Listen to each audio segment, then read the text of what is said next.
자, 게지거게 가 영출탕. 게지탕에다가 게지를 뺍니다. 거기에다가 복령백출을 더하는 겁니다. 그래서 작약생강대조, 복령백출 감초 이렇게 되어 있습니다. 자, 조문을 먼저 보겠습니다. 게지탕을 복용하거나 혹 합법을 썼는데 아직도 투항강통이 있고 발열이 있고 땀이 없으면서 심한 만미통, 소변 분리할 때 쓴다. 자, 게지탕을 먹었다. 자기가 생각하기에는 표증이다. 그럼 요 얘기 먼저 할까요? 이게 의견이 좀 분분합니다. 이게 이제 그 판본에 따라서 다른데 이거는 우리가 보는 그냥 일반적인 강평본, 게지거게라고 설명을 하는데 계림고본에는 게지거 작약과 복령백출탕이라고 얘기합니다. 그러니까 이 두 개가 그 다음에 아빠가 이제 기릭동동 아빠는 이게 맞다라고 얘기를 합니다.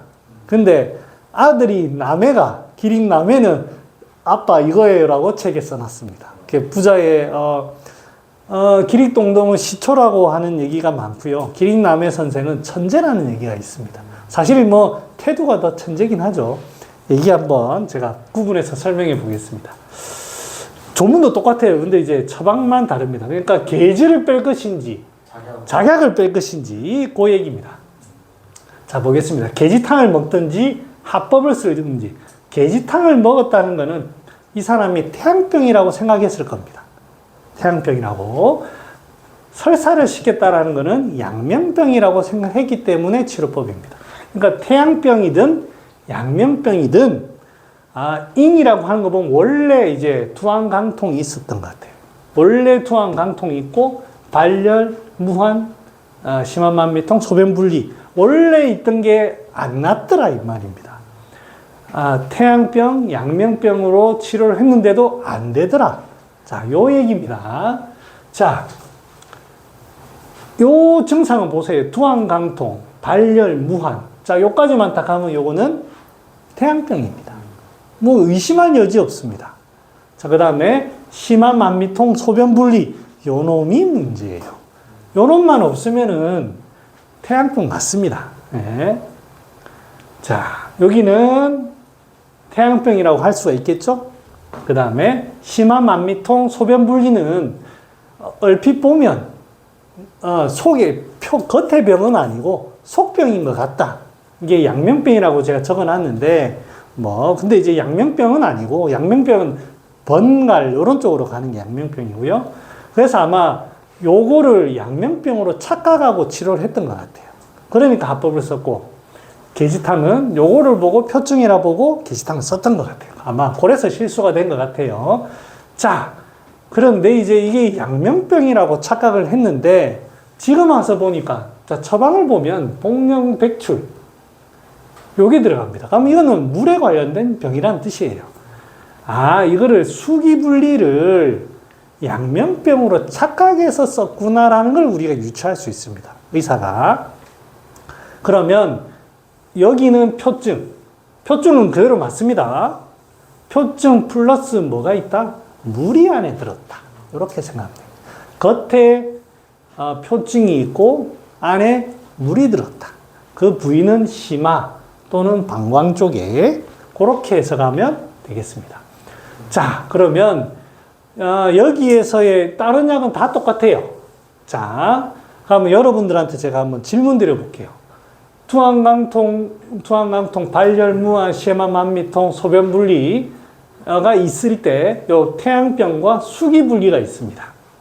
태양병과 수기분리가 있을 때, 여러분들은, 그럼 이거를 이제 좀 요약을 하면, 이거는, 다른 거는 다 똑같잖아요.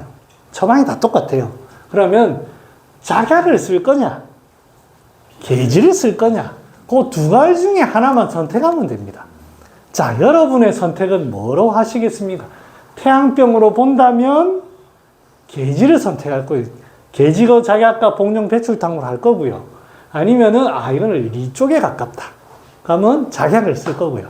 자, 한번 손 한번 들어 보겠습니다. 손. 이거는 정답 없습니다. 자, 작약 손 들어 보십시오. 이거는 작약을 써야 된다. 두 분. 자, 이거는 게지를 써야 된다. 그러면 이제 아마 작약을 쓴 사람은 이게 표증이 있고 이렇게 하지만 내가 경험을 병원에서 오랫동안 해보니 속병 먼저 고치지 않으면은 겉병은 절대로 낫지 않는다는 그런 경험에서 나온 것 같아요. 맞습니까? 저는 속병이 더 그러니까 내가 아무리 치료를 해봐도 이 사람들아 겉병 그거 중요한 게 아니야. 속병이 나아야 오장육부가 잘 돌아서 겉이 낫지 이 사람들아 이렇게 하는 거 하고 아이고 이 사람들아 감기다 감기 이거는 평소에 있던 거고 감기 걸렸으면 감기약 먹어야지 이거 아닙니까? 그죠? 네, 여러분의 선택은 자 보겠습니다. 자 두한강통 발열 여기 보면 두한강통 발열 무한은 요게 좀 확실하게 두드러지는 경우는 계지를 쓸 수밖에 없습니다. 굳이 물어보니까 배가 좀 어떻습니까? 좀 그득하기도 하고 얘기 안 하고 내가 억지로 물어보면 소변 잘 보십니까? 잘 보는데 진짜 잘 봅니까? 하루에 몇 번 보는데요? 한 10번 보나? 좀 많이 보는 거 아닙니까? 그런가? 그러면 소변 보고 조금 덜 나온 듯한 느낌이 있지 않습니까? 그런 것 같기도 하면 이런 식으로 굳이 따져가지고 물어보면 이게 나타나는 거예요. 이럴 때에는 뭐를 쓰겠습니까? 요게 환자가 와가지고 나한테 지금 목 뒤가 뻣뻣하고 열이 나면서 땀이 안 납니다. 그런데 요게 의사가 찾아보니 요게 조금 있어요. 그럴 때는 뭐 씁니까? 당연히 계지 써야죠. 자, 그 다음에 두한강통 발열 한추로 이거는 크게 없어. 환자가 이제 굳이 물어보니까 좀 목 뒤가 뻣뻣하지 않습니까?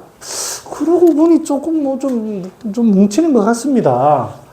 약간 열이 좀 나지 그래, 어제 조금 약간 열이 난 것 같기도 하고, 원래 땀이 안 나는데 이번에 좀 땀이 나는 것 같은데, 속이 좀 그득하니 좀 소변이 영 안 시원해요. 이럴 때는 뭐 씁니까? 작약. 이럴 때는 백추를 씁니다. 왜? 요거는 확실히 물 안 나가는 거죠. 작약은 물 내는 약이 아닙니다.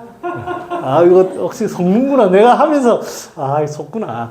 그러면 이제 작약은 어디에 쓰느냐? 머리까지는 아니고, 목 뒤가 뻣뻣할 때 작약 좋습니다. 이 근육이기 때문에. 그 다음에, 한 번씩 좀 열나고 할 때, 이럴 때는 좋습니다. 그 외에는 작약이 들어갈 만한 건 없습니다. 자, 그러면, 두한강통과 발열이 강조되는 경우에는 계지거개가 염추탕이 아마 맞을 겁니다. 그 다음에 두한강통 발열 무한 표증이 강조될 때에는 계지거 작약과 복령 백출탕이 맞을 겁니다. 그래서 두 가지가 다 상황이, 저도 제일 처음에는 고민을 해봤어. 둘 중에 하나를 선택해야 되나? 아빠냐, 아들이냐? 수없이 아빠의 말도 맞아요. 이 설명을 보면, 계지탕증이 있는데 심계가 있고 소변분리 상충이 없는 경우에 뭐 이렇게 해놨어요. 그래서 이제 고민을 많이 했는데, 요렇게 구분하는 게 그나마 가장 낫는 것 같아요. 근데 이 두 번째 쪽에는 사실은 계지탕을 먹었으면 괜찮았을지 않는 거예요. 근데 계지탕 먹어도 아무 효과가 없었다고 하면 전자에 가까운 거예요. 자, 이럴 때 우리가 이제 다시 역사를 되돌아봐야 됩니다. 역사. 그 경희의료원에서 수많은 임상 경험을 하신 분이 속의 병이 있을 때에는 그 어떤 것도 낫지 않더라라는 위대한 그 상한론의 마지막 조문을 적어 주셔가지고 아마 잘 안 될 거야. 그러면 저의 의견을 얘기할게요. 이게 이제 최고로 얘기한 거고, 저는 다빈이 의견에 동의합니다. 많이 아직 경험이 짧을 수는 있는데 속병이 있을 때 온갖 짓을 해도 안 낫습니다. 그래서 이제 우리 내경에 보면 무슨 질환을 먼저 치료해라 그런 거 있잖아요.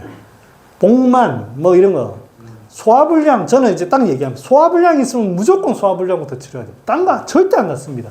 허리가 아프든 뭐 하든 이제 분명히 이 환자가 왔는데 이 사람은 장요근을 치료하면 좋아질 것 같아요. 근데 잘 안 낫는 경우가 있잖아요. 그럼 한 번 더 하면 되겠지. 한 번 더 하면 되겠지. 잘 안 나아요. 근데 조사를 해보면 식체가 있습니다. 저는 그걸 수없이 겪었습니다. 그 다음에 감기가 있을 때, 감기가 딱 왔어요. 자, 원래 이런 병이 있다가 갑자기 감기가 와서 감기가 아예 몰빵이 된다. 다른 치료 안 났습니다. 그러니까 이 사람이 지금 콧물 줄줄 흘리면서 평소 허리 아픈 환자가 왔어요. 허리 치료해 주세요라고 허리 나오면 저는 그 부작용 생기는 경우가 더 많았어요. 어이구, 허리 근육이 너무 굳어지네요. 뭐, 침몸살 했어요. 뭐 이런 거 많았어요. 그래서 이제, 소화불량, 식체, 아니면은 지금 당장 생긴 감기, 요거는 두 가지는 반드시 먼저 치료하라 합니다. 근데 감기 환자보다는 소화불량이 훨씬 많습니다. 자, 요게 이제, 요런 것들, 뭐 여기에서는 이제 수기에 관련된 내용을 했는데, 소화불량이 있을 때, 소화불량이 뭐 이런 걸 다 포함하는 겁니다. 반드시 소화제를 먼저 쓰시는 게 도움이 됩니다. 오히려 더 잘 됐습니다. 역대 의가들, 그래서 제가 궁금해서 책을 찾아보니까 표증약을 사용했으나 효과가 없는 경우에는 계지거 작약과 복용백출탕을 써서 좋아졌다라는 그런 내용이 있고, 소변 분리 쪽이 얘기가 많은 환자들은 계지거계가 복용백출탕 다 내용이 다 있더라고요. 그래서 그렇게 구분해서 쓰면 되겠습니다. 그래서 환자를 볼 때 이런 걸 보고 그냥 외우는 게 아니고요. 이런 거 이제 우리가 환자를 실제 볼 때 표증이 있는 경우, 그 다음에 이런 리증이 있는 경우, 그런 것들은 반드시 리증 같은 거를 먼저 좀 다스리는 게 사실은 좋습니다. 선생님, 그러면 네. 차라리 그냥 계지랑 자기랑 같이 있으면 저는 괜찮다고 생각해요. 굳이 이렇게 쓸 필요가 뭐 있어요. 자격이 가서 방해를 한다면 빼야죠. 그 왜 이래 어렵게 사는지 몰라. 교과서를 쓰시려고 하는 것 같아요. 저는 그래 생각합니다. 빈보. 굳이 이렇게 할 필요 없습니다. 그래서 이제 리증이 있거나 표증이 둘이 리증이 있을 때에는 반드시 리증을 먼저 해야 되고요. 표증이 많을 때에는 리증을 먼저 다스려야 되지만, 이게 결론이 같이 써야 된다는 게 결론입니다. 그래서 제가 이제 중간에 얘기 많이 했는데 사상방이 있는 게 잘 되어 있습니다. 모든 처방이 다 이렇게 되어 있는 건 아니지만 이 표증약과 리증약이 교묘하게 결합되어 있습니다. 표증약, 리증약. 특히 소양인이 그렇습니다. 리증약, 생지왕, 택사, 복령, 석고, 지모, 그 다음에 표증약. 그래서 이제 써본 사람들은 형방사백산이나 형방도적산, 아니면 태음조이탕, 명방이라고 하는 사람이 많습니다.